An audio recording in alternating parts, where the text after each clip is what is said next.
ನಮಸ್ತೆ ಸ್ನೇಹಿತರೆ. ಇದು 4 ತಿಂಗಳು 10 ದಿನ ಆಗಿದೆ.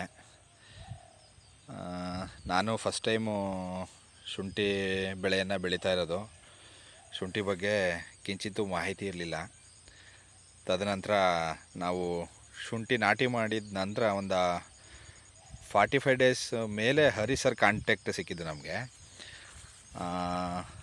ಅವ್ರದ್ದು ಯೂನಿವರ್ಸಿಟಿಗೆ ಹೋಗಿ ಅಲ್ಲಿ ಬುಕ್ಕೆಲ್ಲ ಪರ್ಚೇಸ್ ಮಾಡಿ ಅವ್ರು ಕೊಟ್ಟ ಸಲಹೆಗಳೆಲ್ಲ ಮಾಡಿದ್ವಿ.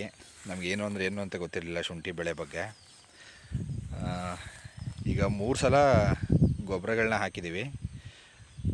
ಗೊಬ್ಬರ ಏನು ಜಾಸ್ತಿ ಏನು ಹಾಕೋಕ್ಕೆ ಹೋಗಿಲ್ಲ. 1.25 ಎಕರೆ ಫ್ಲ್ಯಾಟ್ ಇದು. ಅಮೋನಿಯಂ ಸಲ್ಫೇಟು ಮತ್ತು ಪೊಟ್ಯಾಶು ಜೊತೆಗೆ ಒಂದು ಮೈಕ್ರೋ ನ್ಯೂಟ್ರಿಯೆಂಟನ್ನು 3 ಸಲನೂ ಗುಣಿಗೆ ಗೊಬ್ಬರ ಹಾಕಿದ್ದೀವಿ. ತದನಂತರ ಒಂದು 3-4 ಸಲ ಸ್ಪ್ರೇ ಮಾಡಿದ್ದೀವಿ.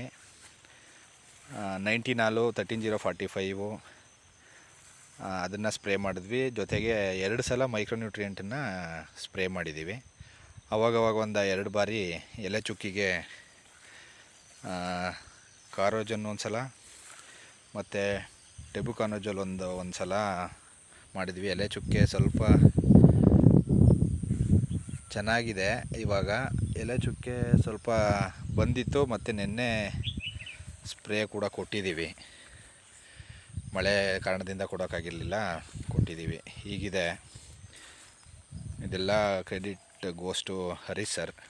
ನಮಗೇನು ಮಾಹಿತಿ ಇಲ್ಲದೆ ಇದ್ದಾಗ ಸಿಕ್ಕಿ ನಮಗೆ ಈ ರೀತಿ ಬೆಳೆ ಬರಲಿಕ್ಕೆ ಅನುಕೂಲ ಆಯಿತು. Thank you Hari sir.